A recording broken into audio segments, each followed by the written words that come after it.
Bien, lo que me sugirieron es que hablara sobre el puerto de Valencia, que lo tenemos aquí tan al lado y es tan desconocido, desgraciadamente, ¿no? Y se nos ocurrió poner esta foto, que Valencia, ciudad portuaria, ¿veis? Estamos en el centro de Valencia y se ve el puerto al fondo. Está tomada desde la azotea del Ateneo, o sea, está tomada desde aquí. De hecho, nos han dado permiso para utilizarla, porque no es nuestra la foto tampoco, ¿eh? O sea, que a ver si nos aclaramos, ¿eh? No es ni siquiera la foto nuestra. Pero nos parecía interesante, decir, o sea, fíjate, tan cerca y tan lejos, ¿no? Y por eso le hemos puesto el título de Valencia, ciudad portuaria, o sea, todo está un poco pensado, ¿eh? Bueno, la verdad es que sí que me apetece hablar del puerto. Tiene muchísimas facetas, podríamos hablar de muchísimas cosas. Yo me voy a centrar en 2 o 3 cositas y espero el coloquio después que me preguntéis lo que queráis. Todo se puede preguntar. A mí el puerto no es mío, o sea, como os podéis imaginar. Y lo vamos a hablar con una absoluta naturalidad, ¿eh? Las cosas buenas y las cosas malas que tiene el puerto también, ¿por qué no? Entonces me he centrado en haceros una tarjeta de presentación de lo importante que es el puerto, un poco que veamos la evolución histórica y luego algunos datos económicos de lo que representa el puerto en la vida de la sociedad y de la comunidad valenciana. Ese sería un poco el perfil de la charla, ¿no? Bueno, es esta, la tenéis aquí. Bueno, si os fijáis, en España hay 28 puertos de interés general, entonces, no, 40 y tantos, y 28 autoridades portuarias, porque hay alguna autoridad portuaria que tiene más de un puerto, por ejemplo, Valencia. En la autoridad portuaria de Valencia se concentra el tráfico que tiene el puerto de Sagunto, el puerto de Gandía y el puerto de Valencia. Por lo tanto, se gestionan 3 puertos. Y en otros sitios pasa más o menos lo mismo. Son muchos puertos de interés general, comparando cuando miras la estructura de Europa, pues son demasiados, pero es muy complicado reducirlos porque hay intereses de las comunidades autónomas en mantenerlos, en fin, es complicado.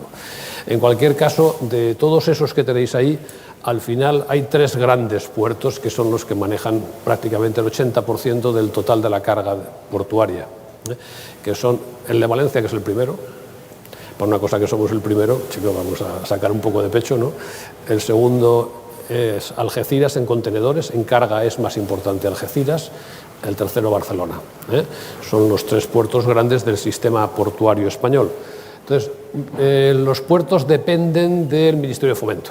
Hay una presidencia, que es Presidencia de Puertos del Estado, y pertenecemos a Fomento. Pero desde hace ya 20 y tantos años, lo que es el cargo del nombramiento del presidente es un cargo que lo propone cada comunidad autónoma y lo acepta Puertos del Estado, o sea, Ministerio de Fomento. Por lo tanto, es un híbrido en cuanto al nombramiento. Eso acaba teniendo muchos jefes, que es lo que me pasa a mí, acabas teniendo muchos jefes. Pero bueno, ¿qué le vas a hacer? Es como está montado y es como hay que aceptarlo, ¿no? Bien, aquí tenéis los 3 puertos. El puerto, si os fijáis, más importante, con mucha diferencia en total de la carga, es el de Valencia, que son 67 millones de toneladas, y si os fijáis, bueno, no os fijáis nada porque lo tapo yo todo, entonces en contenedores es casi todo, ¿eh? Gandía es un puerto pequeñito, está muy especializado en temas de cartones, hierros, cosas de este estilo, maderas, etcétera, etcétera, ¿no? Y Gandía, siderúrgico, coches. Tenéis un poquito ahí, ¿veis? Vehículos, solamente Sagunto mueve 270.000 vehículos, que es una cantidad muy importante, ¿no? Bien. ¿Dónde está Valencia? Para que nos situemos. Empezando por la derecha, veremos que Valencia es el primer puerto de España en tráfico de contenedores. Os tapo, lo siento, no sé dónde ponerme. Porque, lo siento, voy a ponerme a este lado, a ver si... Pero entonces estamos vosotros. Bueno, pues me muevo, da igual. Así hago algo de ejercicio, ¿no? Bueno, pues veis, es Valencia con 4.830.000 contenedores. Fue el primer puerto de España el año 2017. El segundo fue Algeciras, como podéis observar allí, Barcelona, etcétera, etcétera. Fijaros que entre los 3 primeros luego hay un salto importante ya. En Europa somos el 5º de Europa. Fijaros que incluso Bremerhaven, pues que es un puerto alemán, el segundo puerto alemán en importancia, está relativamente cerca. De hecho, con la ampliación norte que queremos hacer, nuestra idea es que acabemos pasando y que nos coloquemos entre los 3 primeros puertos de Europa, que es muchísimo, muchísimo. De verdad es para estar orgullosos del puerto. Insisto que no es mío, es la herencia que yo he recibido, lo que han hecho los demás, que quede claro, ¿eh? Pero bueno, hay que sacar pecho y estar contentos, ¿no? Y a nivel mundial, pues si os fijáis, estamos en el puesto 29. No está mal, no está mal, porque si pensáis que casi todos son chinos, pues entonces pues quedas bien, quedas razonablemente bien, ¿eh? Como podéis observar, casi todos los primeros, de los 10 primeros, casi todos son, 8 son chinos o cosas por el estilo, ¿no? Bueno, estos son los últimos datos del primer semestre del 18, pues estamos en el mismo sitio, estamos ya en el 28 y en octubre, que creo que saldrá más adelante, pero en cualquier caso, por si no sale después, en octubre mañana lo vamos a celebrar, hemos conseguido un hito histórico para lo que son los tráficos portuarios en España, y es que somos el primer puerto que hemos conseguido manipular 5 millones de contenedores en un año, 5 millones. 5 millones es lo mismo que 4.900.000, a ver si nos aclaramos, pero bueno, parece como si las cifras estas redondas implican hitos interesantes en la vida de uno, y somos el primer puerto de España que ha conseguido llegar a los 5 millones de manipulación en un año, ¿eh? Y eso lo vamos a celebrar mañana. Entonces mañana, si pasáis por el puerto, veréis que ahí pone, tenemos 2 contenedores que son feísimos puestos encima del edificio del reloj, que es precioso, prácticamente están pensados para que lo tape, y entonces pone ahí Això esteu, es que es un poco como decir, esto es un contenedor, ¿eh? Manipulamos ya casi tantos contenedores como valencianos somos, pero bueno, es igual. Entonces, esto es un poco el puerto puesto en resumen. Si os fijáis, estas que están en rojo, aquí a mano derecha, son las 3 grandes terminales de contenedores. Pensar que casi todo lo que manipula el Valencia son contenedores y coches. Lo demás tiene una importancia pequeña, ¿eh? La más grande, el número 1, es Noatun, que es la que compró Costco, ¿eh? Costco es la tercera naviera a nivel mundial del mundo, es la que está creciendo muchísimo, es producto de fusiones dentro de China, ¿eh? Y adquirió al grupo JP Morgan, le adquirió la participación porque antes era propiedad de JP Morgan, ¿eh? La 2 es MSC, que es la segunda naviera del mundo, ¿eh? Y tiene terminal propia. Como MSC ha crecido tanto, ni siquiera cabe donde está. Y de hecho, de los 2,5 millones de contenedores que manipula MSC, 1 millón y pico lo hace en su terminal y el otro 1 millón y pico lo hace en la de al lado, en Noatun, ¿de acuerdo? La 3 que tenéis ahí es Maersk, que es la primera del mundo. Por lo tanto, tenemos la primera, la segunda y la tercera empresa del mundo, que entre las 3 manipulan aproximadamente el 45% de todos los contenedores que se mueven en el mundo.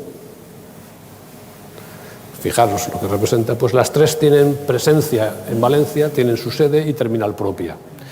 Y esa otra que veis ahí, 4, es lo que se va a ampliar el puerto ahora, es lo que estamos llamando la ampliación norte.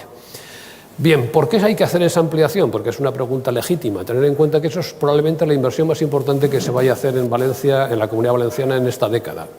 La inversión de esa terminal norte implica aproximadamente 1.200 millones de inversión. 1.200 millones. Que es una cifra importante, vamos a dejarlo así, ¿no? 1.200. ¿Y por qué? Pues hay muchas razones, pero la primera y fundamental es que en este momento las terminales ya están bastante congestionadas. Maersk en este momento no tiene espacio. De hecho, el próximo lunes recibimos al CEO de Maersk, que quiere que le demos más espacio. Y no hay más espacio. ¿Por qué no hay? Dice, pues mire, ¿qué quiere que le haga? No hay más espacio. Los puertos no son como un chicle que lo puedas estirar, ¿no? MSC ya no cabe, está comprando Noatun. Por lo tanto, el problema que tenemos es que si seguimos creciendo a un ritmo modesto, del 4 al 5%, el puerto acabará colapsado en 8 años. Entonces no queda más remedio que planificar inversiones, porque las inversiones, esta cosa que hemos empezado ahora, esto que acabamos de empezar ahora, estará en funcionamiento dentro de 7-8 años. Porque los procesos de inversión son lentísimos, autorizaciones, concursos, lo tuyo, lo privado, etcétera, etcétera. Y es una inversión tremenda. Imaginaros las hectáreas que implica todo eso y los metros cuadrados de relleno. Solamente rellenar eso, imaginaros con lo que hay que hacer para rellenar todo eso. Bueno, pues entonces eso explica por qué nos hemos lanzado a hacer la ampliación norte ahora, ¿eh? Nos hace falta. Objetivamente, el puerto de Valencia, si queremos seguir creciendo, hace falta, ¿no? Es una inversión muy grande, eso sí. Bueno, esto no sé si tiene luz, me imagino que sí. Este de aquí, ahí está Grimaldi. Grimaldi se dedica a coches, ¿eh? Y entonces prácticamente tenemos unas líneas de coches, somos el puerto por el que entran los Toyotas o los Fiat, o muchos, los Jeeps, todos estos coches, todas estas marcas utilizan el puerto de Valencia para traer sus coches. Y la Ford lo utiliza para la exportación. la FOR sería esta de aquí, esto es FOR, para que nos situemos, ¿no? Entonces, cuando sumamos todos los tráficos de import-export, pues el mes de octubre no lo sé, pero hasta septiembre, por primera vez, el puerto de Valencia superó a Barcelona. Y por lo tanto seríamos también el primer puerto en movimiento de vehículos, junto con Sagunto, que es nuestro, claro, juntando las dos cosas, ¿eh? Por lo tanto, nosotros hoy nos hemos especializado, por un lado, contenedores, coches. Y lo demás, pues objetivamente tiene un peso más pequeño, mucho más pequeño, ¿vale? Bueno, ¿esto es mucho o poco? Bien, si sumáis todos los metros cuadrados, ¿veis? Pues aquí tenemos 1.400.000, 1.400.000, 1.800.000, 2.800.000, 3,5 aproximadamente, 3,5 millones de metros cuadrados, un poquito más tal vez, ¿no? Pero si pasamos aquí, esto es lo que tiene Rotterdam, que es el primer puerto europeo, no es el del mundo, el primero es Shanghái, ¿eh? Entonces, si os fijáis, tiene aproximadamente 847 hectáreas y nosotros tenemos 350. O sea, pero claro, Rotterdam es un pedazo puerto, claro, Rotterdam es el primero de Europa y mueve 13.700.000 contenedores, otros 5. O sea, quiero deciros que, claro, nos estamos comparando con el primero, no te vas a comparar con el último, no te fastidia, así ganas, ¿no? Entonces, pero fijaros la extensión que tienen las terminales de Rotterdam. Claro, imaginaros, kilómetros y kilómetros y kilómetros de puerto, ¿eh? Rotterdam. Tampoco ese es el modelo, objetivamente, porque además toda la industria petroquímica europea, una gran parte está ubicada aquí. Si habéis tenido la ocasión de pasar, es una curiosidad, por el lado del puerto, pues vas viendo chimeneas, industrias químicas, etcétera, etcétera. Genera mucho empleo, empleo de calidad, pero tiene costes. Luego lo hablaremos eso. Bueno, esto es un poco Amberes. Todas estas cosas que veis aquí, todo esto son los puertos, que tiene 524 hectáreas. Este es el segundo puerto europeo. Los puertos grandes consumen mucho terreno, porque lo necesitan para sus manipulaciones, ¿de acuerdo? Y el nuestro estamos hablando con la ampliación 350 hectáreas, ¿eh? O sea que es mucho, pero bueno. Bien, si os fijáis, el contenedor es el tráfico principal del puerto de Valencia, el 76% del tráfico. Aquí tenéis un poco cómo han crecido los contenedores. Fijaros cómo tuvo un periodo razonablemente plano hasta el año 94. Por estas fechas entró MSC. MSC decidió poner su centro hub en Valencia y trajo tráficos de otros sitios, y es cuando se produce todo este salto. Observar que la crisis económica del 2007 no incidió en el puerto, seguimos creciendo igual, y el único punto de inflexión que hemos tenido aquí ha sido el 2014. Fijaros que desde prácticamente la aparición del contenedor en los años 70 hasta ahora solamente ha habido un año en que el tráfico no ha crecido de contenedores. Por lo tanto, ¿por qué? Porque estamos bien ubicados, porque somos el puerto de Madrid, porque tenemos muchas ventajas comparativas. Si no, no creceríamos. Tontería, nadie te da nada, ¿eh? Eso que quede claro. Si estás ahí es porque te lo has trabajado y tienes ventajas comparativas, ¿no? Si no, no estarías ahí. Estas son las tasas de crecimiento, bueno, no tienen mayor importancia. Esta es una característica muy interesante. Cuando estamos hablando de los puertos a nivel de contenedores, hay dos tipos de tráficos. Uno, lo que tú importas y exportas, el tráfico de importación-exportación. Ahí es donde estás prestando el servicio a tus empresas exportadoras. Una empresa de calzado, o de lo que sea, o de cerámica, o lo que sea. Estamos hablando un poco de esta estructura de tráfico que es interesante que la entendáis. Vamos a ver. Donde un puerto genera y presta el servicio a la comunidad donde está ubicado es en el tráfico de exportación-importación. Esto es obvio. Tienes una serie de empresas exportadoras que se van a conectar con el resto del mundo, que van a exportar calzado, cerámica, tal, montan un contenedor, te lo llevan al puerto y se lo llevan, y lo mandas. Vale. Importar igual. Pues imagínate, nosotros somos el puerto de Madrid, que esa es una de las ventajas que tenemos, ¿no? Pues Madrid quiere comprar, vete a saber qué. Pues entonces viene un contenedor con textil y se lo mandas en ferrocarril a Madrid y se acabó, ¿no? Esta parte de aquí. Este es el tráfico importación-exportación. Pero también hay otra parte que es lo que se llama transbordo. Imaginaros que hoy día los barcos son inmensos. Imaginaros, por cierto, si no habéis estado en el puerto, os invito a que lo veáis. Merece la pena, no es ninguna tontería, estáis invitados. Además, organizamos visitas todos los sábados, es para todo el público general y merece la pena ver el puerto, porque ver barcos de 400 metros o más, con altura de 20 y tantos pisos, todo lleno de contenedores, ver unas grúas, como habéis visto ahí, que sobrepasan todos los edificios de la ciudad, y verlos manejar las grúas, merece la pena. Es una experiencia curiosa, como hay otras. Que quede claro que yo no me dedicaba a esto nunca. Últimamente estoy gestionando esto, antes me dedicaba a otras cosas, dar clases y cosas mucho más prosaicas, ¿no? Entonces, pero merece la pena verlo como experiencia personal, ¿no? Estáis invitados los sábados, habláis con Marta y se os organiza un autobús y punto, y se os enseña el puerto. Merece la pena, punto. Bueno, pues sigo, después de esta introducción publicitaria. Entonces, esto es transbordo. Los barcos esos inmensos que vienen de Shanghái, que vienen llenos, van al Mar del Norte. Normalmente a los grandes centros europeos de Rotterdam, Amberes, Bremen, etcétera, etcétera. Bien, pero traen carga para otros muchos sitios. Y esos barcos grandes paran en muy poquitos sitios, porque son muy grandes y no van a estar parando como el metro. Es como el AVE. Esto es el AVE. Y para en 3 o 4 sitios. Entonces viene ese barco inmenso, para, por ejemplo, en Pireos o para en otro sitio, y viene a Valencia y descarga la carga que va a ir, por ejemplo, a Argelia. Uno de los principales clientes nuestros es Argelia. Descarga aquí la carga pasa esta carga a los 2.000, 3.000 contenedores que vengan de Shanghái, se lo pone en otro barco más pequeño y ese se va a Argelia. ¿Entendido? Entonces, ¿cuál es la ventaja que tiene Valencia? Pues que todo el tráfico que viene de China o del Extremo Oriente hacia el norte pasa por Suez, va hacia Gibraltar y luego sube. Y tú estás cerca de la línea de trasvase de Suez a Gibraltar. ¿De acuerdo? Y al mismo tiempo puedes coger los tráficos que vienen norte a sur, porque otra línea grande de tráfico son todo lo que exporta Europa.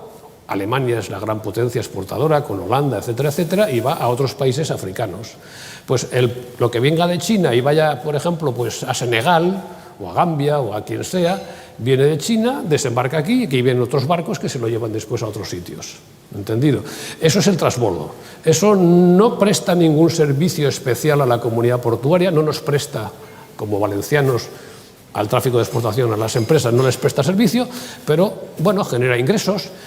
Y como los puertos tienen unas economías de escala importantes, que conforme aumentas el tamaño reduces los costes, el que tú tengas un tamaño muy grande te permite reducir los costes unitarios y, por lo tanto, prestar un servicio al tráfico de exportación e importación más barato.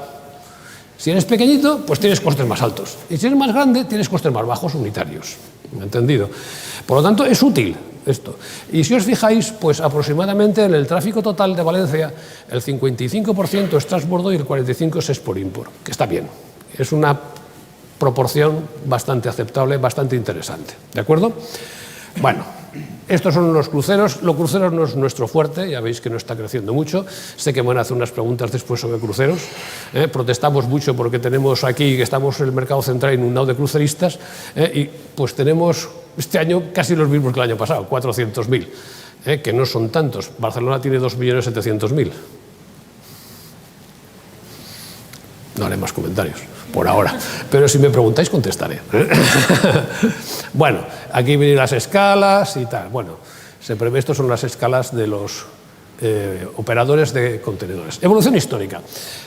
Esto es un tema curioso, no es nada importante, pero bueno, es una cosa curiosa. El siglo de oro de Valencia, siglos XIV, XV y XVI, todo ese periodo, se montó sobre el puerto, sobre el tráfico de exportación e importación, sobre el comercio de la seda, sobre el tejido de la seda.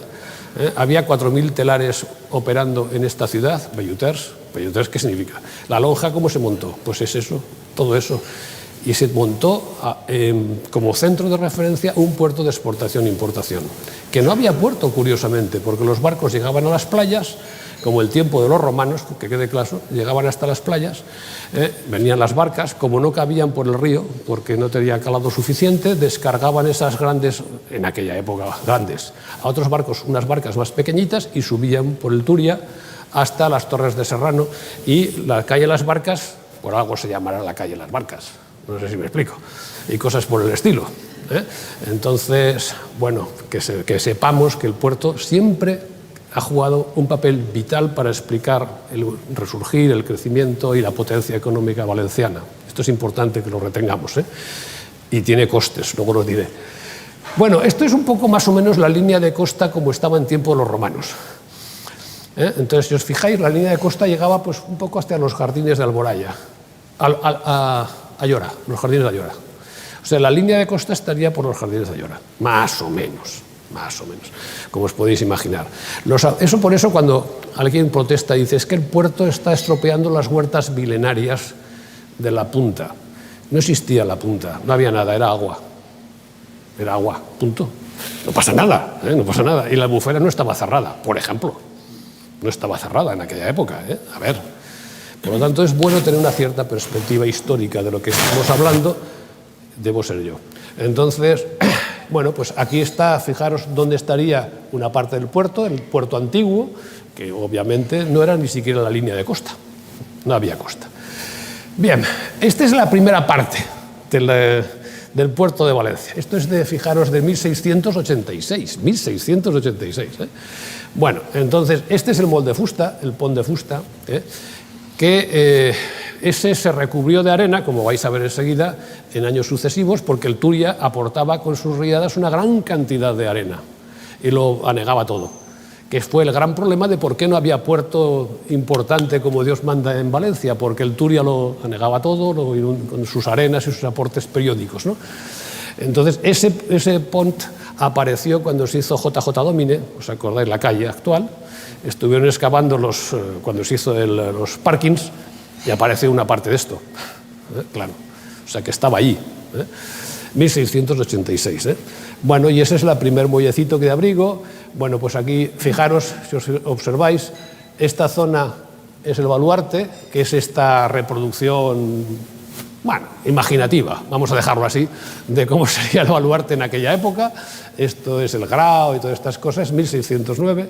Bueno, fijaros que Valencia siempre ha estado muy de espaldas al río, al mar, al puerto. Eso es histórico. Es que es verdad, es que estábamos de espaldas al río, porque Valencia se construye en gran parte para evitar piratas y para evitar cosas de esas relativamente alejado del mar. Entonces, esta era el Turia, fijaros que desembocaba aproximadamente donde está la dársena ahora, el puerto antiguo, desembocaba aproximadamente por ahí, y si os fijáis, aquí ya no está el Pont de Fusta porque ha sido totalmente tapado por las arenas que vierte el Turia. ¿Veis? Aquí es lo mismo, pero un poco más. ¿Veis el Turia donde iba? No existía Nazaret, Bueno, entonces, esto es la primera ya cosas que se empieza a construir un puerto. Si os fijáis, ya empieza a aparecerse ahí un poco el puerto, desembocaba aquí el Turia. Esto es un poquito más grande, estamos hablando, fijaros, casi a finales del 19, principios del 20, pero esta es la dársena, la actual, la que hay ahora, esta es la que veréis allí. Bueno, no es así, porque ha cambiado también, se hizo la bocana con la ampliación de cara a la competición de Valencia Cup y America's Cup, perdón. Bueno, sigue creciendo, si observáis, veis el Turia, fijaros aquí, el Turia que desembocaba aquí, como podéis observar perfectamente, se va alejando porque el puerto lo va tirando hacia abajo. Cuando los que están en Nazaret reivindican que ahí hubo una playa, dicen, yo fui a esa playa, a la de Playa de Nazaret. Los que somos más viejos hemos ido. Y hemos ido al restaurante La Garrofa a tomar ahí algunos buenos pescaditos, ¿o no? Y pues sí, es verdad. Desgraciadamente es así, ¿no? Bueno, pues veis cómo va creciendo el puerto. Esta es la playa de Nazaret. Esto es cuando se hace ya la ampliación del Príncipe Felipe. Cuando se empieza, fijaros que ya se ha hecho el desvío del cauce del Turia, ya se ha hecho, este es el nuevo cauce del Turia, y aquí, si os fijáis, ya se ha comido todo lo que es la playa de Nazaret, con esa ampliación. Esto es en el 2006, ya estamos muy cerca, esto es todo lo que se ha hecho el Príncipe Felipe, todo esto es el nuevo náutico. Aquí ya se hace, si os fijáis, la nueva bocana para la America's Cup, perdón. Y esta es la vista de 2016. ¿De acuerdo? Entonces, esta es la vista de cómo ahora está el puerto. Entonces, la ampliación norte va a ir aquí, en esta zona de aquí. Esta es la última que se ha hecho. Todo esto es el náutico, etcétera, ¿no? Bueno, esto es de una manera sintética toda la evolución del puerto en los últimos 350 años aproximadamente, ¿no? Cómo ha ido cambiando y cómo el Turia, pues desgraciadamente, pues ha tenido que ir, aquí está ya, ¿no? Se ha ido desplazando, cada vez más, ¿de acuerdo? Esto vuelve a ser lo mismo. Bien, vamos a ver ahora el impacto económico. Ya con esto cierro la exposición y charlamos, que a mí me apasiona más charlar y que me preguntéis lo que os inquieta que daros un rollo de estos, ¿eh? Pero en fin, hay una idea que es fundamental, es muy importante. Cuando tú ubicas un puerto en un contexto geográfico, tienes que ser consciente que tiene efectos positivos y tiene efectos negativos. Esto es así. ¿Por qué? Porque un puerto es un gran consumidor de tierra, es un gran consumidor de terreno, lo habéis visto, hectáreas y hectáreas, lo habéis visto en Rotterdam, en Ámsterdam, en este. Y estas son ganadas al mar, pero es un gran consumidor de tierra y alguien le quita esa tierra. Está claro, hay que expropiar, desgraciadamente, y hay que pagar lo mejor que se pueda y hacerlo lo mejor posible, pero genera costes. ¿Está claro? Y tienes que ser conscientes que generas costes, porque si no estás perdido. Pero también genera beneficios. ¿Cuál es el problema? Y muchos, como vamos a ver ahora. ¿Cuál es el problema? Que los costes los sufre un colectivo reducido de gente y los beneficios se difunden en un contexto muy grande. Este es el gran problema que tenemos, ¿eh? Que los costes quedan constreñidos, la zona de Nazaret, la punta, tal, y los beneficios son la ciudad, el puerto es el de Madrid, por lo tanto el efecto difusor tuyo llega hasta Madrid, generas 40.000 puestos de trabajo, como vamos a ver, sí, pero esos 40.000 no son de Nazaret, que precisamente tiene una tasa altísima de desempleo. Luego existe una descompensación entre los efectos positivos y los efectos negativos, en qué personas son las que de alguna forma disfrutan de ambas cosas o se ven perjudicadas por ambas cosas. Este es el gran problema que tiene el puerto y esa es la mala imagen que tiene el puerto en casi todos los sitios. ¿Por qué? Porque los que sufren los costes razonablemente protestan, yo lo haría, todos lo haríamos, y los beneficios, pues los beneficios son difusos. Nadie va a decir, oye, que a mí el puerto me da empleo. Nadie sale, ¿de acuerdo? Y eso es interesante que lo retengamos. Por eso es vital una estrategia de comunicación y de compensaciones entre el puerto y la ciudad. Es vital, es necesario, porque si no, tienes una imagen pues un tanto distorsionada de lo que tú aportas a la sociedad. Bien, ahí tenéis algunas cosas, ¿no?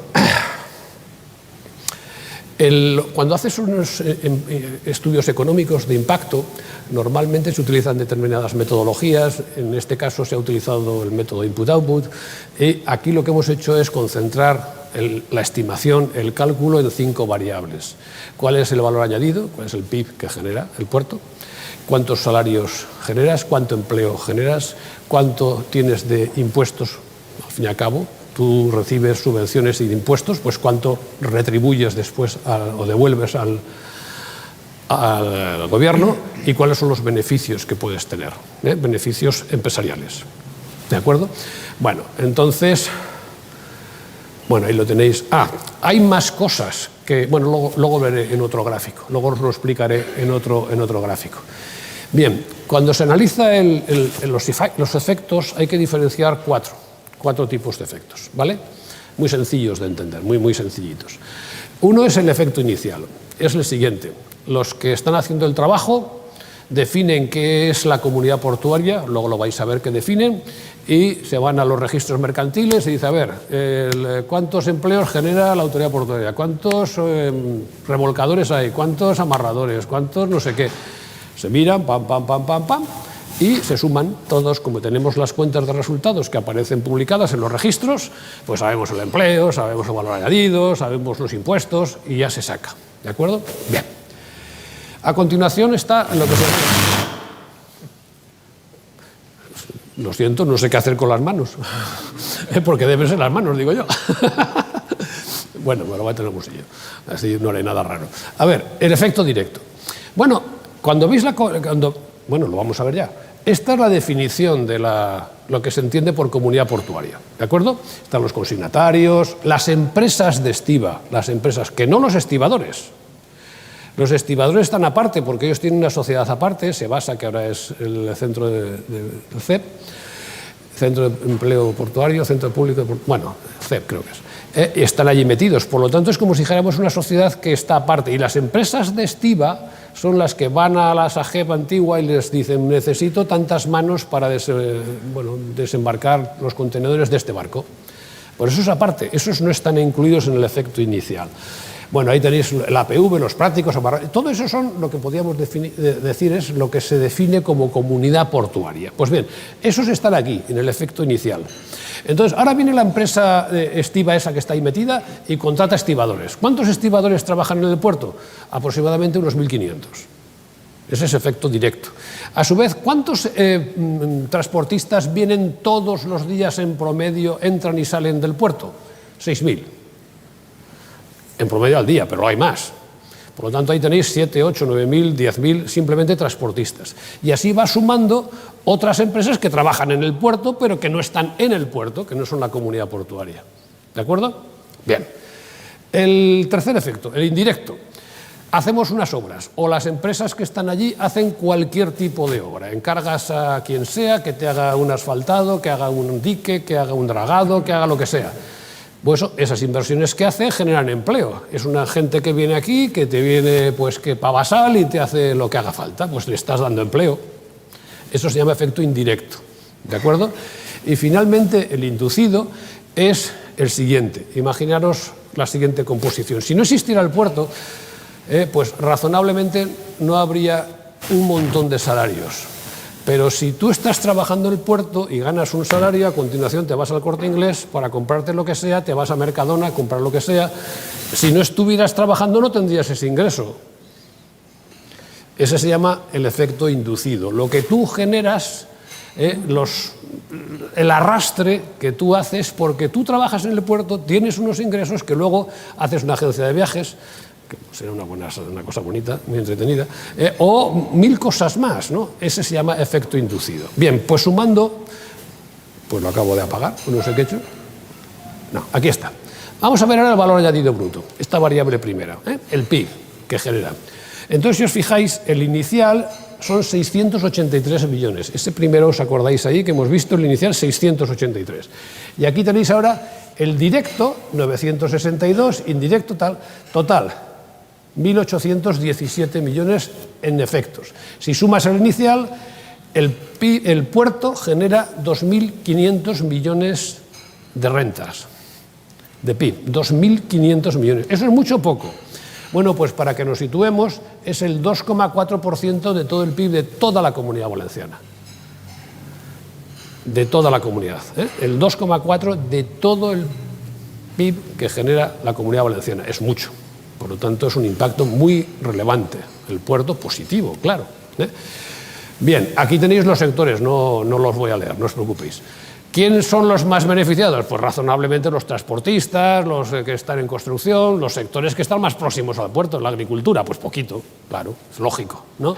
Estos son ese impacto, esos 2.500 desagregados por sectores. Empleo. ¿Cuántos empleos genera el puerto? Pues si fijáis de una manera directa, esos iniciales, insisto otra vez, 7.300. Los directos, 16.000. Claro, si solamente transportistas ya hay 8 o 9.000. Y estibadores 1.500. Claro. Entonces, moraleja, aquí lo que tenemos es 31, que más estos 7 son 38.866 empleos. Casi 40.000 personas viven por el puerto o en el puerto. Casi 40.000 empleos. ¿Y eso cuánto es del total de la Comunidad Valenciana? El 2,09%. O sea, es una cantidad muy relevante también, imaginaros. Luego tiene un peso tremendo el puerto, ¿de acuerdo? Y aquí estaría un poco por sectores. Una cosa interesante, vamos a ver. ¿Qué barrios se benefician del empleo del puerto? Esto es importante. ¿Qué barrios? Entonces, hicimos un estudio... Perdonad, que doy con un catarro aquí, que lo siento, espero que no os contagiaros mucho. Me he tomado algo para poder venir, porque no estaba yo muy católico. Bueno, hicimos un estudio con encuestas, que lo hicimos directamente desde Presidencia. Cogimos a los que estaban trabajando directamente y vimos dinos por favor cuál es tu distrito, porque hay que ser, con la protección de datos esto hay que ser muy escrupuloso, no te los dan fácilmente. Y entonces, ¿qué es lo que encontramos? Bueno, pues de los impuestos, de la parte, insisto, de los iniciales, solamente trabajamos con iniciales y un poco con directos, una muestra que hicimos. Pues aproximadamente el 24% se localiza en los poblados marítimos. Tiene lógica. ¿Quién es el que acude a trabajar al puerto? Pues el que está razonablemente cerca. El que vive lejos, en Requena, pues no viene a trabajar al puerto, porque le sale en gasolina, se lo gasta todo, ¿no? A no ser que le pagas un sueldo muy bueno, claro. Entonces, lo más sensato, lo que se puede esperar, es que el empleo se genere en el entorno del puerto. Es lo que se puede y lo que sale. Al final sale eso, ¿no? Entonces aquí tenéis un poco, pues bueno, el Cabel Gral 22 y luego ya conforme te vas alejando, para atrás, el 0,5, el Campanar, pues el 1%, o sea, porcentajes pequeños. Conforme te vas alejando del puerto, también es verdad que cuando tú tienes un empleo fijo y es razonable, pues tú mismo intentas buscarte la casa cerca del puesto de trabajo porque te ahorras costes de temporales, de tal y de cual, ¿no? Entonces es un tema de sinergias que funciona bastante bien.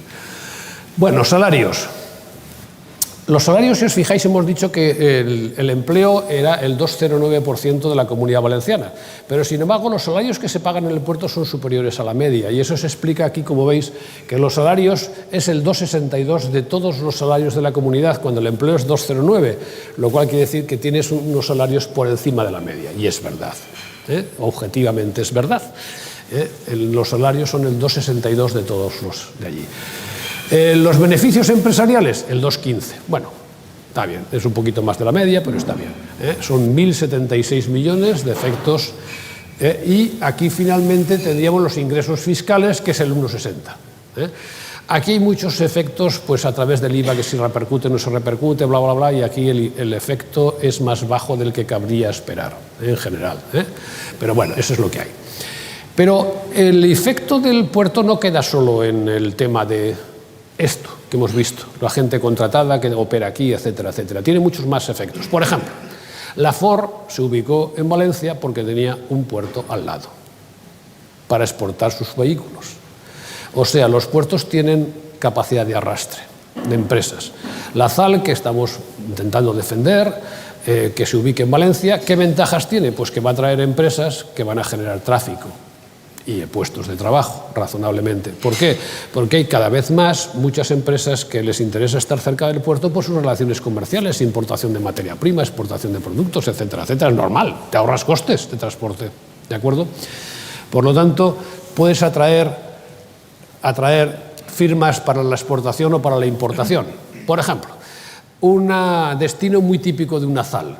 Una ZAL significa zona de actividades logísticas, es un acrónimo, no tiene nada de especial. Pues, ¿qué se ubica? Imaginaos que viene el Corte Inglés o Decathlon o quien queráis y se ubica en la ZAL. ¿Para qué quiere una parcela el Corte Inglés en la ZAL?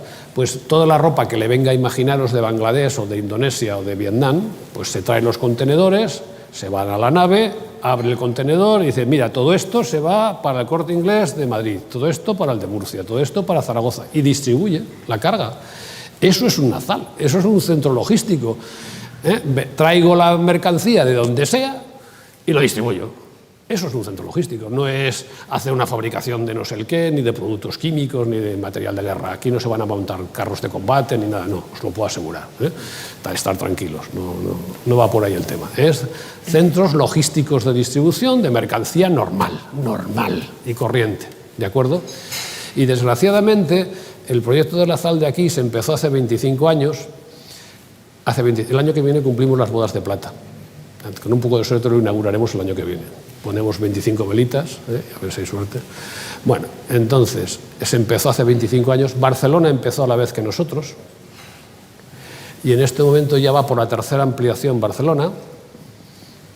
Tiene 6.000 puestos de trabajo directos creados. 160 o 170 empresas que están ubicadas allí. Y nosotros ninguna, porque vinieron aquí, pero como no había ZAL, pues iban. Y esos no vuelven, porque ya se han ubicado allá.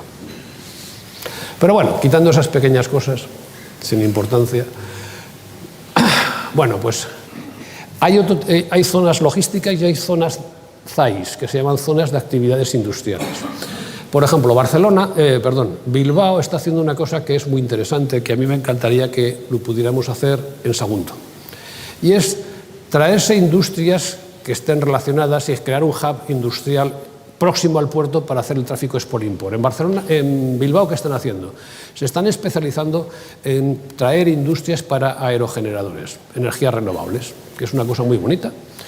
¿Por qué? Porque imaginaros lo que es transportar un aspa que pueda tener no sé cuántos metros por una carretera perdida, como tenemos aquí una industria que está en el interior de Valencia, que es una industria fantástica, pero cada vez que tiene que sacar una puñetera aspa, con perdón, desde donde está hasta el puerto, porque exporta mucho, bueno, pues es un desastre, porque es un caos total. Tiene que parar la circulación, tiene que ir por recorridos específicos, porque si no, no gira el camión. Claro, entender, pues es más fácil intentar decir, ¿por qué no te pones aquí cerquita? Y aquí, de aquí al puerto, en un saltito y ya estás. Bueno, pues salvando un poco la ironía que pueda tener esto, en el fondo se trata de atraer industrias que sean de este tipo de diseño, que puedan rentabilizar su ubicación en el puerto. Esta es un poco la idea, ¿no?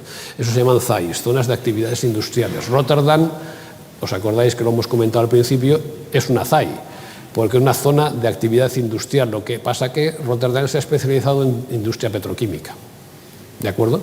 Y de hecho casi toda la industria petroquímica de Holanda y una gran parte europea está allí, está metida allí, ¿eh? Huelva también, por ejemplo, en España, ¿eh? Bueno, por lo tanto, hay otro tipo de cosas, de efectos positivos y más que podríamos ir comentando. Por ejemplo, y con esto ya paso a la última, la que me queda es la última, ¿eh? Que ya tenéis cara un poco de cansados, ¿eh? No es por nada, pero bueno, pero ya esta es la penúltima y luego la última. Bueno, imaginaros que no tuviéramos el puerto. Es un ejercicio relativamente sencillo de hacer. Bueno, pues la UNTAC tiene estudios hechos, los he quitado, no sé si están puestas, pero creo que las he quitado. Estudios hechos es que si tú no tienes un puerto al lado que te permita exportar, pues razonablemente la mercancía que tú tengas tendrás que cargarla en un camión y llevársela a otro puerto si quieres exportar. Y eso, los estudios promedios que ha hecho la UNTAC para 169 países, en no tener líneas directas implica un aumento de costes del 20%. Y por lo tanto una reducción de exportaciones muy considerable. O sea, la capacidad de atracción, de generación, de promoción, como queráis llamarlo, que tiene un puerto de cara a la exportación es fundamental. Es fundamental. Y eso hay estudios infinitos de la UNTAC y todos los que queráis. O sea que nuestras empresas que están ubicadas aquí tienen la ventaja de contar con un gran puerto que está conectado con 1000 puertos directos en el mundo. Y pues es lo mismo, me gusta poner el ejemplo porque creo que es el más llamativo, los costes que tienes cuando tú no tienes un aeropuerto central como puede ser Frankfurt, París o Londres, y tienes el nuestro. No pasa nada, tú tienes un aeropuerto, pero si tú quieres irte a Shanghái, pues tendrás que madrugar más, venirte aquí, coger un avión, irte a uno de estos sitios, a Frankfurt, a París o donde sea, y de ahí coger el avión que te lleve al otro sitio. ¿Y eso qué significa? Eso significa tiempo perdido. Esos son costes. Esos son costes. Cuando una multinacional que tiene jefes muy comprometidos y muy atareados está buscando una ubicación, ¿qué busca? Un aeropuerto que le permita conectarse directamente, porque lo otro son costes. Pues nosotros en temas marítimos tenemos un Frankfurt o un Londres, que nos permite tener conexiones con todo el mundo y eso facilita la exportación. Si no lo tuviéramos, tendríamos más costes, exportaríamos menos, seríamos menos dinámicos, generaríamos menos empleo.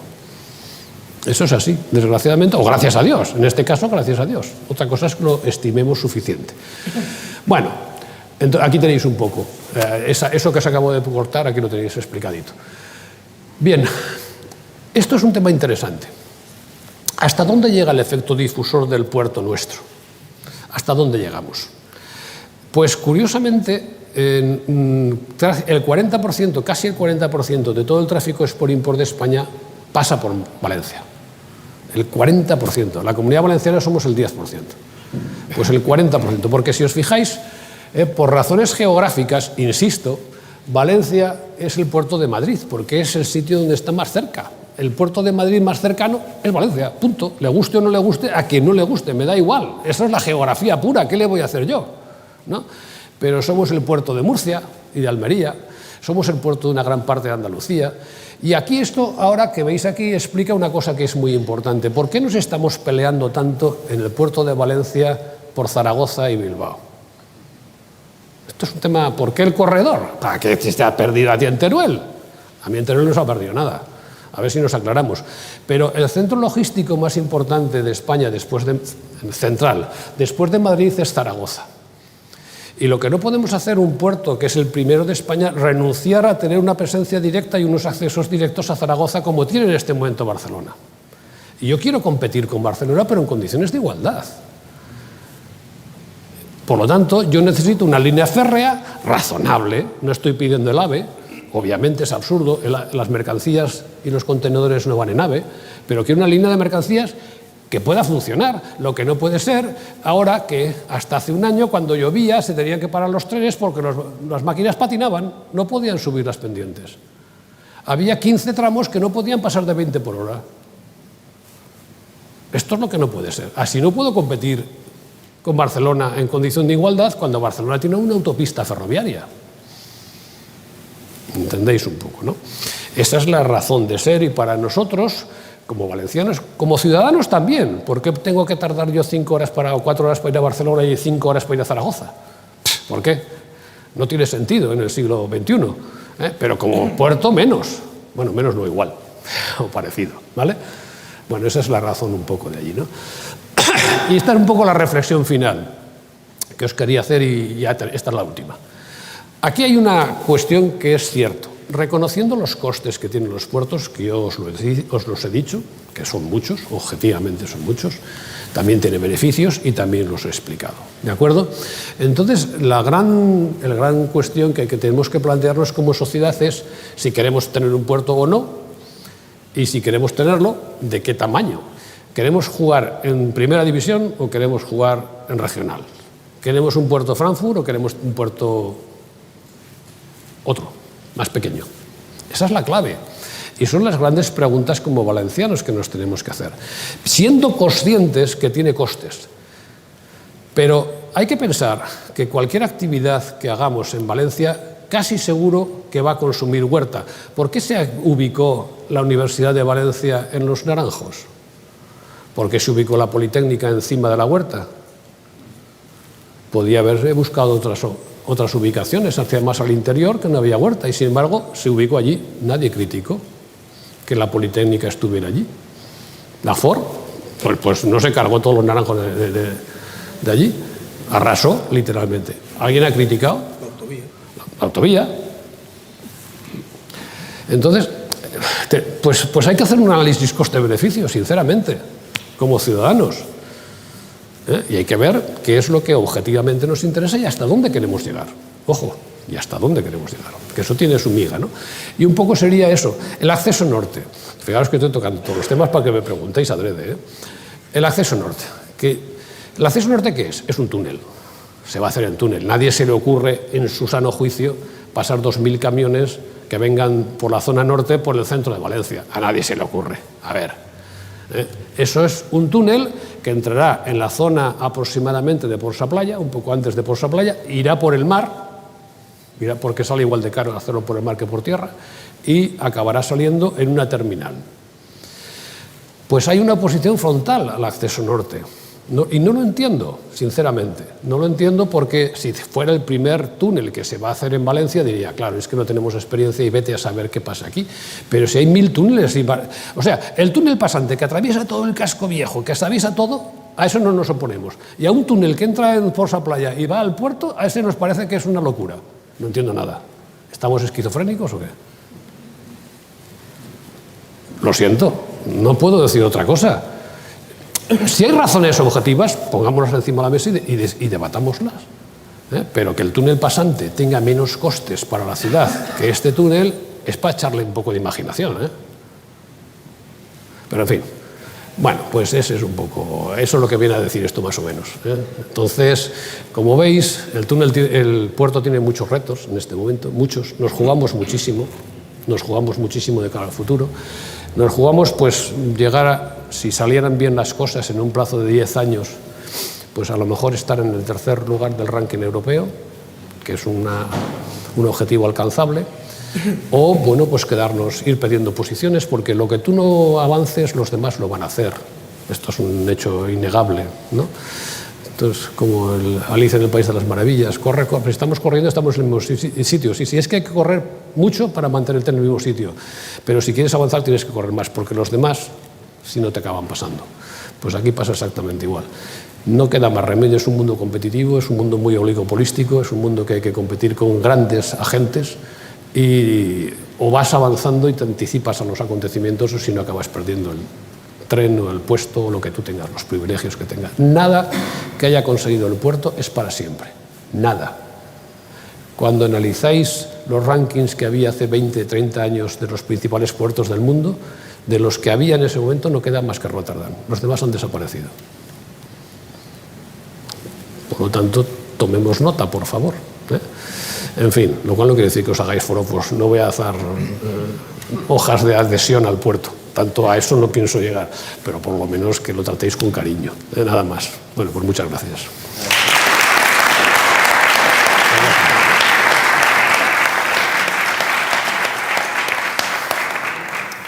Se admiten preguntas conflictivas.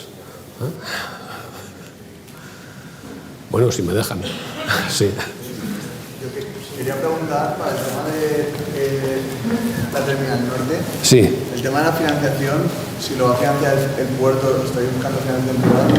O de cara a futuras ampliaciones, o sea, ¿se contemplaría en Valencia o se contemplaría, por ejemplo, que seguir creciendo en Sagunto? Voy a apagar esto que si no me está dando los ojos y lo que me faltaba es que me queme las retinas tú.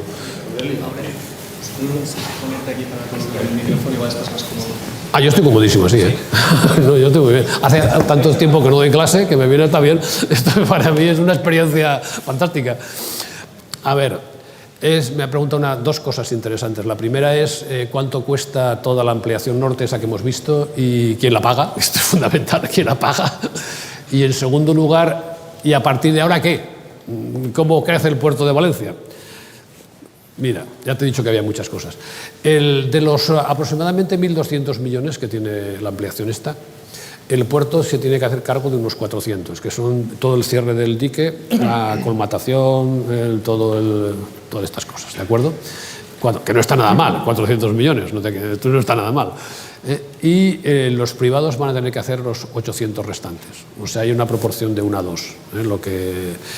¿Por qué? Bueno, tener en cuenta que después de que una vez esté rellenado todo y hace falta asfaltar, poner todo el layout, la distribución, las grúas son carísimas y hay que poner ahí, son 40 grúas, bueno, hace falta una inversión importantísima y eso ya lo hace la iniciativa privada, ¿de acuerdo? Primera cosa. Por lo tanto, sobre esos 1.200, el reparto son 400, 800, ¿vale? Más o menos. Pero con eso termina el puerto de Valencia. Porque el puerto de Valencia en este momento, si os fijáis, tenemos el cauce del Turia por el sur, que te limita, lo habéis visto, y por el norte tenemos la playa de la Malvarrosa. Entonces, pues ya se ha acabado el puerto. Como no vayamos hacia Ibiza, la otra opción es irnos hacia Ibiza, pero es muy caro, porque el mar se profundiza ya muy rápido, se hace profundo y entonces cada ampliación es carísima. Con esta ampliación, Valencia ya no puede pensar en crecer más. La ampliación futura de Valencia es Sagunto. De hecho, está aprobada la tercera dársena, la tercera está aprobada con impacto ambiental, ya está aprobada. Entonces, la idea sería, hay 2 dársenas y ahora pues hacer la tercera. De hecho, en el plan de empresa tenemos previsto para el 20 o 21 empezar a hacer alguna cosa ya de ampliación. ¿Por qué? Porque los plazos de maduración son tan largos, 6, 7, 8 años, que si tú empiezas ahora, pues cuando estén, a lo mejor llegas a tiempo y si no, pues no llegas. O sea, con esto se cierra Valencia, el capítulo, y se abre Sagunto. Por eso para nosotros es tan vital el acceso norte y la conexión Sagunto-Valencia, porque el futuro es Sagunto-Valencia, es que no hay otra... Fijaros Rotterdam, que eran 30 y tantos kilómetros de puerto, pues aquí va a ser un ferrocarril y una autopista que una Sagunto con Valencia porque no queda más remedio. Eso va a ir por ahí. ¿Una pregunta? Sí. Sí, se oye mejor. El interland del puerto de Valencia, la zona de influencia, es amplia. Sí. Entonces, se me ocurre a mí una cosa, que realmente en el aspecto ferroviario, que llega, que la línea que les dije nombrado tú, Teruel, Zaragoza, Canfrán, que también podía ser. Aquí tenemos 2 salidas a Europa por 2 sitios problemáticos. Sí. que es por Hendaya y por Portbou. Sí. Como en un momento determinado, Valencia siempre es una zona en la cual, cuando las cosas van mal, crece por encima de la media. Es así, es histórico. Sí. Es histórico. Y yo estoy pensando si ahora mismo que está con la cuestión de la, como le quieras llamar, proceso, independencia, lo que quieras, eso va a acabar un día a otro y terminará y en redondo. Es decir, pero ese día que acabe, que no sé si tardará mucho o poco, ese día puede venir lo de siempre. Que las inversiones, las historias que tengan que venir a Valencia, que van viniendo a Valencia para hacer un puerto en condiciones para esta ciudad, pues incluso por la parte política, por la parte política de unos y de otros, no sé por qué al final todo se aborta. Sí, será el aborto del puerto de Valencia precisamente cuando esté funcionando, porque Barcelona parece ser que ahora en este momento querrían paralizarlo con la finalidad de crear más problemática. Eso he oído yo en algún lado. Entonces, por eso, esa es la cuestión. Quería saber si eso va a determinar. A ver, la verdad es que eso tiene muchos matices. Respecto al futuro del puerto de Valencia no me preocupa en absoluto. O sea, Barcelona lo que están rabiosísimos con que Valencia casi les doble en tráfico de contenedores. Casi les doble. Ojo, que se dice pronto. ¿Y por qué? Porque siempre han sido el gran puerto del Mediterráneo, pero también lo fue Marsella y está todavía más atrás. ¿Por qué? Porque si la línea que viene de Suez... Hay cosas que el proceso no puede cambiar.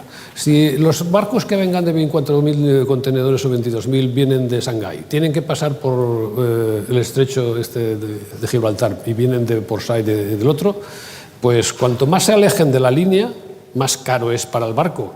Irse hasta Marsella para descargar y luego volver a la línea para irse hasta el norte es carísimo. Y desgraciadamente Barcelona está 350 kilómetros más lejos que Valencia de esa línea. Lo siento muchísimo, la geografía funciona. ¿De acuerdo? Gracias a Dios. Eso no la cambia nada. Entonces, moraleja, esa es una ventaja comparativa que siempre vas a tener. Siempre. Y tú estás a 350 de Madrid y ellos a 700. ¡Qué pena! Pero eso tampoco se puede cambiar, desgraciadamente. No sé si me entiendes. Entonces, ¿qué es lo que sí que merece la pena tener claro como valencianos? Pues que a nosotros nos interesan 3 salidas. No nos interesa solo Portbou y Hendaya, nos interesa Canfranc. ¿Por qué? Porque es el acceso a toda la zona de Francia occidental y todo el acceso a Aquitania y toda esa zona que nos vendría bien como mercados, pero simplemente por nuestro negocio. Punto. Nada más. Bien, primera cosa. Segunda reflexión. Esto tiene muchos matices. Segunda reflexión.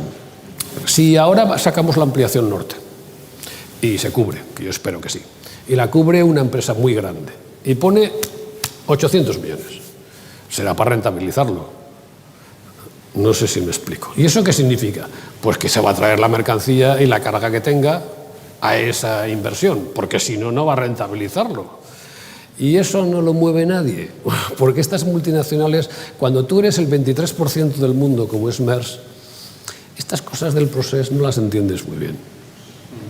No sé si me explico. Cuando mis intereses están en Shanghái, en China, en Latinoamérica, dices, pues España es un país pequeñito que lo tengo identificado y una región, Valencia y tal. No somos conscientes de lo poco que representamos a nivel mundial. Y eso es importante. Y los otros menos. Eso estoy de acuerdo contigo, pero la contradicción es que las inversiones para hacerles, para hacerles placer, pues Lo que nos va a pasar es lo que nos ha pasado siempre y que nos está pasando ahora. Y es que las inversiones no las tenemos que pagar nosotros, mientras que a los demás se las pagan. Pero la posición geográfica no la tenemos. Porque claro, que el acceso ferroviario al puerto de Bilbao se gaste en 700 millones de euros y nosotros tengamos que poner 100 millones para nosotros del puerto, de los beneficios del puerto, de las empresas, de las mercancías valencianas, tengamos que poner 100 millones de euros para mejorar el trazado a Zaragoza, manda narices. ¿No? Pero, ¿qué quieres? ¿No tenerla? De coña, me la pago yo y la tengo, ya veremos a ver qué hacemos. No sé si me explico. Pero no se van a quedar sin hacer, por lo menos mientras yo esté, lo tengo clarísimo. Luego el que venga atrás, que piense lo que quiera, pero yo lo tengo clarísimo, tú. Sí. A ver, 2 cosas. Una, es cierto, y lo has dicho claramente, y antes lo comentábamos, que el puerto y Valencia todavía no han llegado a ser una ciudad. O sea, están como los que vienen de los poblados marítimos, vienen del poble y vienen a la capital. Entonces, no sé, habría que pensar algún tipo de acción, porque esa acción yo la ampliaría más. Diría, el puerto es el gran desconocido de Valencia. Sí. Lo has dicho antes también. Pero entonces, habría que ver algún tipo de acción, de actividad que pudiera, digamos... Yo hoy me he enterado lo de las visitas de los sábados. O sea, es que hay que hacer más información, hay que hacer más publicidad, más charlas de estas que todos aprendemos tanto. Sí. Y una segunda cuestión. Has hecho un comentario que por otras noticias que oigo por ahí, Valencia ganaría dinero con los cruceros si los cruceros salieran de aquí, porque normalmente, no siempre, pero normalmente se habituallan en el puerto de salida. Sí. Eso daría una actividad a la Comunidad Valenciana, a la provincia de Valencia fundamentalmente, muy importante. Sí. Pero parece ser que lo que sucede es que, según he oído, cualquier puerto que sea hub port necesita unas líneas de conexión aérea que traiga gente de fuera para salir en estos cruceros. Sí. Lo has dicho por otro motivo tú, esto de que las líneas esas aéreas son fundamentales, pero ¿habrá que nombrarte director del puerto o qué se puede hacer? ¿De qué? No, llámale ya tú. No, tengo ganas de retirarme, de jubilarme. ¿Qué se podría hacer ahí? Bueno, a ver, la primera. Es un tema de... Es verdad que el puerto probablemente siga siendo un gran desconocido. Hemos hecho un esfuerzo tremendo, pero hay un dato que sí que lo comentamos muchas veces cuando nos reunimos en el pequeño equipo que estamos en presidencia, y es que el puerto de Barcelona tiene 8 personas dedicadas a comunicación y nosotros tenemos media persona dedicada a comunicación. Y el puerto de Barcelona es la mitad que nosotros en tráfico de contenedores. Desgraciadamente es así. ¿Por qué? Porque además cuando vas a pelear después con puertos del Estado para que te dejen, como eso es una herencia histórica y ellos ya tienen el personal, pues a ti no te dan ahora plazas para eso. ¿Qué es lo que supone? Pues un esfuerzo, en primer lugar, a las personas que se dedican a eso, que las tienes a tu izquierda, por cierto, tremendo, para cubrir todos los aspectos de un puerto que es muy grande y que están solos. Y se tienen que inventar todo y hacerlo todo. Y somos, bueno, amanuenses de casi todo. Pero eso es lo que hay, desgraciadamente. Y aunque hacemos muchos esfuerzos de comunicación y vamos por ahí a dar charlas y tal, pero llegas a donde llegas, ¿no? Ese es el gran problema, ¿no? La primera cosa. Con los cruceros. Los cruceros es sorprendente que tengan tan mala prensa en Valencia. En Barcelona sí. Yo estuve, alguno habréis vivido ir a Barcelona en un momento en que hayan llegado 3 o 4 cruceros y en la Rambla no se puede pasar. Es que no puedes andar, objetivamente, ¿no? Ahí hay una congestión absoluta y eso que Barcelona tiene un casco un poco más antiguo que nosotros. Aquí el problema que tenemos es que no sabemos diversificar, porque 400.000 cruceristas repartidos en todo el año, esto no es tanta gente. Es verdad que hay momentos puntuales en que a lo mejor coinciden un poco más. El problema es que los llevan todos al mismo sitio, los llevan todos al mercado central y de pronto están 10.000 en el mercado central, todos mirando, sacando fotos y no comprando ni una puñetera manzana. Claro, y los que están ahí vendiendo dicen, ¿esto qué es? Que se vayan todos, porque a mí me estorban, no me dejan ni vender la actividad normal del día a día, desgraciadamente. Pero claro, eso es un diseño de destinos, porque si me dijeras que solamente pueden venir aquí, pero tienes la Albufera, que bueno, es perfectamente desconocida hasta para los valencianos, pero tienes Gandía, que tienes Sagunto, que tienes una serie de ruinas, que tienes Játiva, tienes un montón de sitios donde podrían diversificarse las actuaciones si le hiciéramos una promoción adecuada. Pero, ¿y eso qué quieres que te diga, no? Ahora, es verdad también, y esto es cierto, todos los estudios lo dicen, que un crucerista, el que desembarca, viene a la mañana y se va a la noche, en promedio no se gasta más de 60 euros aproximadamente. En promedio, no es una cantidad importante. Donde tiene más impacto los cruceros es cuando pernoctan aquí, o sea, cuando es Puerto Hub. Que pues te vienen de donde sea, pasan la noche aquí, embarcan al día siguiente, vuelven y luego se van, ¿no? Pero para ser Puerto Hub importante, porque ahora ya somos Puerto Hub solamente en 1 o 2 líneas, nada más, de todas las que hay ahí. Las de MSC somos Puerto Hub, se sale de aquí. Pero para ser Puerto Hub necesitas buenas conexiones, porque si viene la gente desde otros sitios aquí, pues tiene que venir en avión.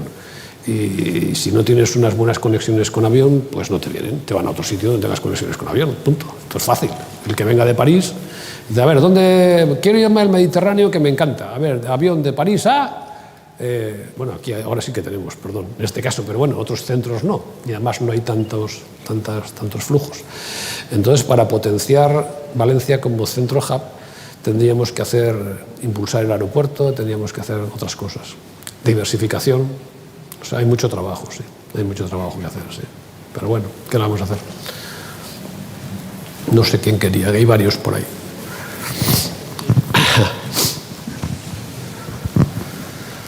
Hola. Sí, dime. Me ha parecido muy interesante la conferencia porque me he enterado de muchos datos y mucha información sobre el puerto que no sabía. Entonces le agradezco mucho toda esta conferencia que usted ha dado. Me gustaría plantearle una cuestión principalmente de legalidad de alguna manera, porque digamos, la ampliación de este puerto ya ha dicho usted que ha cumplido 25 años, ¿no? Entonces supongo que aquí el problema es un problema de legalidad, y con la sentencia del 2015 del Tribunal Supremo, ¿cómo piensa el puerto de Valencia encarar un nuevo plan? Me parece una pregunta importante. Primero vamos a analizar la sentencia del 2015, que es interesante. Como suele ser muy habitual en los jueces, lo que hacen es, cuando encuentran un defecto de forma, paralizan todo el proceso. Y en el 2015 el juez se dio cuenta que un papel que era no sé si era de cultura, de costas, un papel de costas llegó 24 horas tarde. 24 horas. Había votado a favor, pero el papel llegó 24 horas y anuló todo el proceso. Y ha habido que empezarlo de cero otra vez. O sea, el juez nunca entró en la valoración de la legalidad de la iniciativa, sino que había un defecto de forma y lo liquidó. ¿Me entiendes? Y entonces lo que ha habido que hacer durante estos años, hasta la semana pasada, para ser exactos, ha sido que reiniciar todo el proceso de la ZAL, explicarlo, tal, y presentarlo. Y el viernes pasado la consellera firmó ya la aprobación y ya está aprobada la ZAL. ¿Se puede impugnar? Siempre faltaría más, estoy seguro que se va a impugnar, no me cabe la menor duda que se va a impugnar, ¿no? No me cabe la menor duda, pero en este momento sí que tendrán que entrar los jueces al fondo de la cuestión. No se van a poder dedicar simplemente a la forma de que no ha llegado un papel a tiempo, porque todo se ha hecho, creo yo, con los plazos y los recursos adecuados, ¿entiendes? Y a ver qué dice el juez. Mira, te voy a decir una cosa, y lo digo ahora que casi no nos oye nadie. Ojalá nos tuvieran que revertir los 165 millones que llevamos gastados, porque con eso compramos medio Valencia para ZAL. Pero a ver de dónde salen 165 millones para pagarnos lo que se ha invertido. Ojalá, fíjate lo que te digo. Porque esas expropiaciones se han hecho a precio Manhattan. Desgraciadamente ha habido gente que lo ha pasado muy mal. Ten en cuenta que el problema con estas cosas, imagínate que tú estás viviendo toda tu vida en un sitio, tienes tu huerta, tu casita y te expropian y tú no quieres irte de allí. Por muy bien que te paguen, nunca te van a pagar tu valor sentimental, porque es imposible. Entonces hay que entender a las personas también que están allí. Yo les entiendo, qué demonios. Muchos de ellos están aferrados al sitio donde han vivido, se han criado allí, tienen sus amigos y para ellos eso es su vida. ¿Qué demonios? Le puedes pagar lo que te dé la gana, pero si no me quiero ir, yo que quedarme aquí. Y pelean por eso, yo les entiendo perfectamente y hay que entenderles, porque si no les entendemos no podemos llegar nunca a un acuerdo. Es verdad. Bueno, yo lo veo así, ¿eh? Ten en cuenta que yo estoy temporalmente aquí, y me queda poco ya, gracias a Dios. O sea que...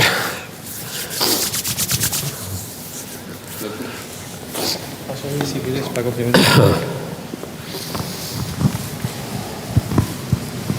Muchas gracias. Una pregunta más orientada hacia la calidad frente a la cantidad.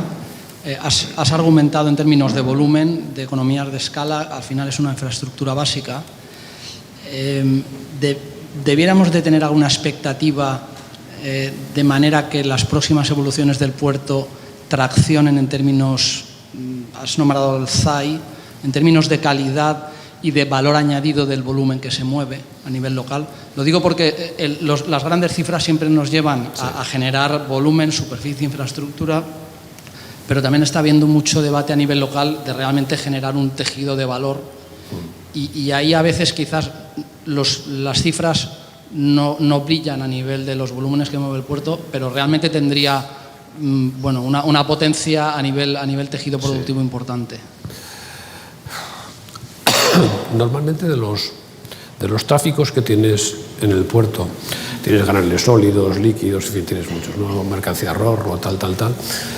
Los que suelen generar un poco más valor añadido son los contenedores, curiosamente, sobre todo el export-import. El transbordo viene aquí y se va a otros sitios, viene bien, pero bueno, seamos sinceros, ¿no? Lo que es importante es el tráfico export-import. Los coches también generan valor añadido.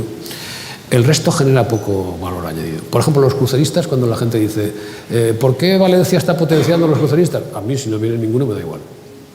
Porque no dejan nada, creo que nos dejan €1 en promedio, €1 por crucerista. Hay 400.000, pues 400.000 euros, con eso no pago ni la gasolina de no sé el qué. Entendámonos, ¿no? Entonces, ¿por qué te lo digo eso? ¿Hacia dónde creo yo que deberíamos incentivar los tráficos? En parte creo que lo he insinuado. A mí me parece que el modelo de Bilbao me gusta, lo digo en toda franqueza. Entonces, habría que intentar, aprovechando que tenemos de las zonas logísticas más importantes que hay ahora en España, que es todo el Pasaun 2 sobre todo, atraer empresas de alto valor añadido a ser posible que utilicen los servicios portuarios. Ese para mí sería el modelo perfecto y es por lo que estoy peleando. Otra cosa es que lo consiga, pero por lo menos creo que merece la pena hacer una apuesta para atraer industrias que luego utilicen servicios portuarios y hacer un hub y especializarnos en algo. Lo que me dices en qué, pues tampoco te lo podría decir en qué. ¿Qué es lo que exportamos mucho? Exportamos mucho producto cerámico, pero eso ya está, el hub ya lo tenemos allá, tenemos el clúster del este. Ahora está muy de moda y está creciendo muchísimo y va a crecer muchísimo más productos agropecuarios. Imaginaros, ahora está muy de moda, sobre todo cuando te viene la fruta que viene de Latinoamérica, de esas de estación cambiada, pues lo meten en grandes almacenes frigoríficos a temperaturas que detienen la maduración y lo tienen tiempo y luego lo van sacando conforme el mercado lo demanda, que puede ser para España o para Europa. Pues eso es una ubicación de alto valor añadido, una especialización. Y nosotros en temas de hortofrutícola también somos los primeros, curiosamente, en exportaciones de temas hortofrutícolas, ¿no? Entonces, ese es un diseño de estrategia que podría venirnos bien. O sea, que todo lo que venga de Chile o que venga en este momento de otros países, o Sudáfrica, lo que sea, pues bueno, pues que vengan y se almacenen allí. Lo que pasa es que eso es una estrategia que no le toca al puerto. Este es el problema. Que yo ahí me gustaría eso, sí, pero ¿yo qué hago? Yo solamente tengo servicios portuarios y no le quiero quitar competencias a nadie, ¿eh? Esto no, es que luego la gente es muy celosa. Pero quizás es un diálogo estratégico muy fundamental. Cuando antes nombrabas el caso de Zaragoza, sí, quizás nos hemos aplicado y nos hemos desgastado con el corredor mediterráneo y no le hemos dedicado ni la media hora que hacía falta para algo que era mucho más específico y quizás en la acción mucho más a nuestro alcance.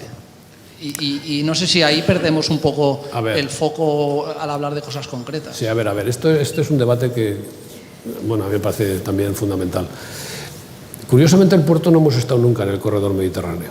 Bueno, no hemos estado, no voy a decir que no hemos estado activamente. Hemos estado más en el eje Madrid-Valencia o Lisboa-Madrid-Valencia, porque es un eje atlántico-mediterráneo, o el Zaragoza-Bilbao. ¿Por qué? Primero, porque estos son para los empresarios. Desde el punto de vista del puerto, ojo, ahora lo completaré. El corredor mediterráneo no me va a aportar ni un puñetero contenedor, porque yo no le voy a quitar ningún contenedor a Barcelona. Es absurdo, el que esté ubicado en Cataluña seguirá exportando por Barcelona, es tonto. Por lo tanto, el corredor mediterráneo es clave desde el punto de vista social, personal. En este momento pues hay muchísima relación de empresas de todo tipo. Ten en cuenta que Cataluña es nuestro primer cliente en la Comunidad Valenciana. Ojo, las empresas valencianas el primer cliente que tenemos es Cataluña. Que no nos olvidemos, que a veces merece la pena pensarlo, ¿sabes? Entonces hay mucha relación profesional, personal, y hombre, que en este momento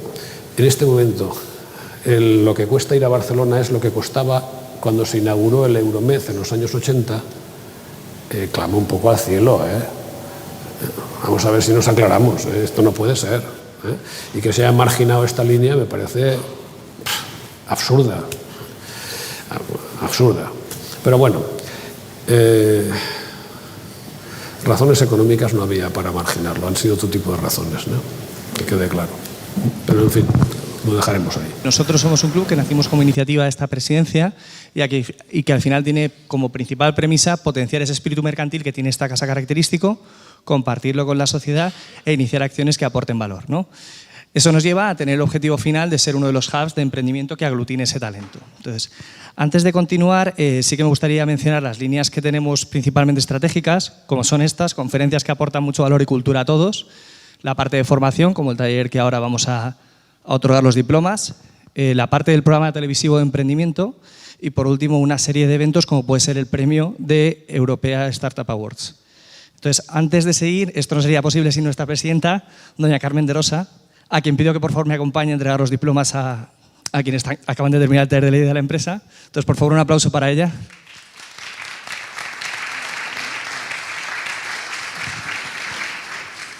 Por supuesto, también agradeciendo a don Aurelio Martínez por acompañarnos esta tarde. Por favor, si puede subir a dar los diplomas también con nosotros. Muchas gracias. Un aplauso para él, por favor.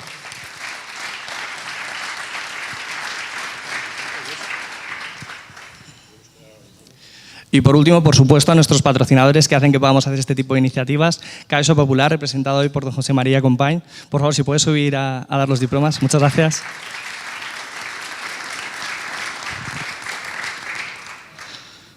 Vamos a continuar el acto citando de 3 en 3 a quienes habéis terminado ahora mismo el taller de la idea de la empresa, que es una de las iniciativas que, como hemos dicho, es de formación de aquí de la casa y que han liderado nuestros compañeros Fernando Alfonso, Paco Soriano y Juan Carlos, para quienes pido un fuerte aplauso.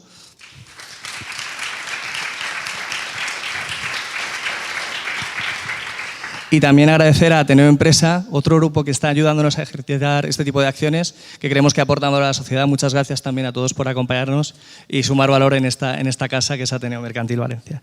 Muchas gracias.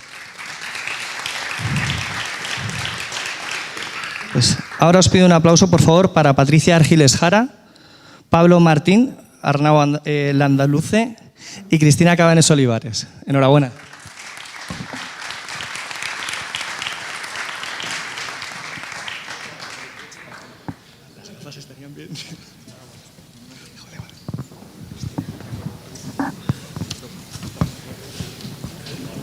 Esperad un segundo, por favor, para la foto.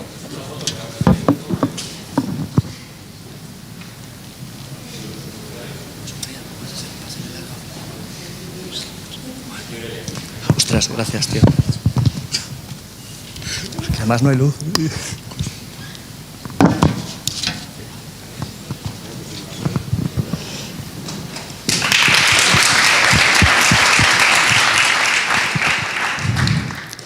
Rebeca Casalta, Daniela Escobar y Alejandro Franco. Por favor.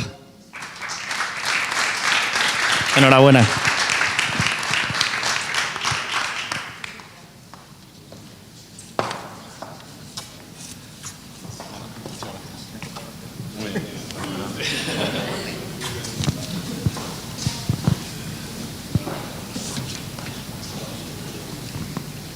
Y por último, Silvia García y Yolanda López. Ay, perdón. Me he colado. Yes.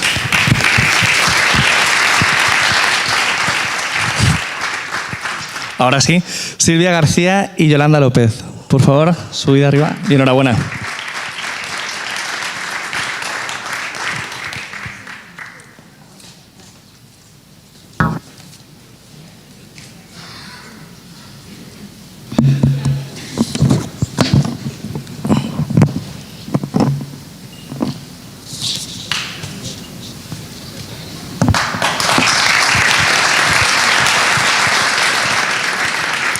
Y a continuación os dejamos con nuestra presidenta, doña Carmen de Rosa, que va a dirigir unas palabras a los recién diplomados. Buenas tardes a todos. Señor presidente de la Autoridad Portuaria de Valencia, don Aurelio Martínez, que nos has dejado completamente anonadados por la interesantísima conferencia. Director del Departamento de Negocios Marketing de Caixa Popular, José María Compañ, miembros de la Junta Directiva que nos acompañan, componentes del Ateneo Club de Innovación y Empresas, socios, socias, público que hoy nos acompaña también en este Salón Stolz. Bienvenidos todos a esta, pues, que es vuestra casa, la del Ateneo Mercantil de Valencia. De sobra es conocido el reconocimiento y prestigio que tiene el Ateneo Mercantil en nuestra ciudad, una institución que ya tiene 139 años y ha favorecido en todo momento las relaciones mercantiles entre socios, empresarios y entidades tanto nacionales como internacionales. Es nuestro ADN y está en él el espíritu mercantil, como consta en nuestro apellido. Y en estos estatutos fundacionales recogemos la necesidad de enseñar, instruir y cultivar a los más jóvenes en el oficio comercial y empresarial. Y casi un siglo y medio después hacemos gala de ello y es lo que hoy nos ocupa aquí. Nuestro Ateneo Club de Innovación y Empresa nació ya en noviembre de 2015, o sea que ya hace bastante tiempo, Nacho, ¿te acuerdas? Con el propósito de mantener aquella esencia que el Ateneo Mercantil tenía a finales del siglo XIX, en la que logró aglutinar y asociar a todos los pequeños comerciantes, dependientes y empleados de las casas de comercio de Valencia con la idea de fortalecer el gremio. Una firme idea que permaneció en nosotros durante todo el siglo XX al favorecer las relaciones mercantiles entre empresarios locales con entidades también nacionales e incluso internacionales. Y que ahora en este siglo XXI buscamos con este Ateneo Club de Innovación y Empresa, con el que nos hemos propuesto dar todo nuestro apoyo institucional a todos los emprendedores valencianos que quieran compartir con nosotros sus vivencias. Jóvenes que tienen en su mente toda una serie de ideas y a los que queremos ayudar a desarrollarlas y a plasmarlas en algo tangible, en una empresa con la que labrarse el futuro. El Ateneo Mercantil de Valencia es un ejemplo de emprendimiento, pero no solamente en nuestra ciudad, sino también en toda la Comunidad Valenciana.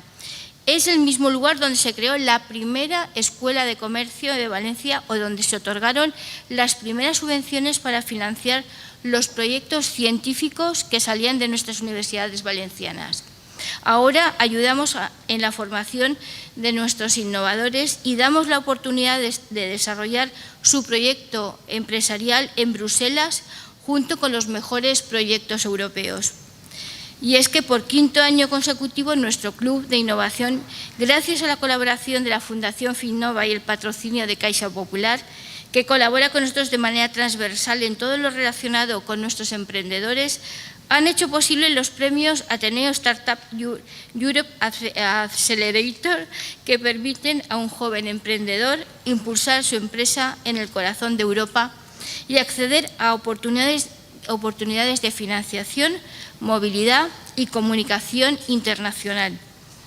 Nuestra entidad, por tanto, ha sido capaz de colmar las necesidades de los empresarios valencianos a lo largo ya del último siglo y ahora lo estamos haciendo también con nuestros emprendedores. La fórmula no tiene ningún secreto. La formación de la mano de los mejores profesionales y luego la implementación de todo lo aprendido mediante la mentorización y el networking, creando sinergias entre los empresarios y los emprendedores valencianos. Y para finalizar quiero dirigirme a los 15 alumnos que habéis participado en la tercera edición del taller de la idea a la empresa. Queréis poner en marcha vuestra vocación emprendedora y os habéis acercado a nosotros en busca de respuestas que os ayuden a generar una idea de negocio y a mejorar vuestra idea de negocio hasta llevarla a cabo. Espero y deseo que hayamos respondido a muchas de vuestras dudas y que seáis capaces de plasmar vuestro sueño. Porque os encontráis aquí en una entidad como el Ateneo Mercantil, con este apellido que decía antes, que es mercantil, que ha trabajado duro y sigue haciéndolo hoy en día para seguir siendo clave en la sociedad valenciana. Y no vamos a dejar de pelear y os vamos a seguir apoyando y dando cobertura necesaria para cubrir todas las oportunidades que nos demandáis. Seguid trabajando duro y sin descanso para llevar a cabo vuestros sueños y aplicad los consejos que os han dado a lo largo de estos 2 meses, porque la experiencia nos dice que varios alumnos que en el pasado se sentaron en una de esas butacas en las que estáis vosotros, meses después viajaron a Bruselas a desarrollar su startup. Hoy finalizáis la primera etapa de una carrera de la que tenéis que salir vencedores. Ojalá os convirtáis pronto en los emprendedores de éxito y en jóvenes empresarios que podamos ver vuestros proyectos concursando en los premios que próximamente vamos a poner a vuestra disposición en este año 2019. Un cordial saludo a todos vosotros, especialmente a todos los miembros que tienen ya le hemos dado sus diplomas, y a todos ustedes muy buenas tardes.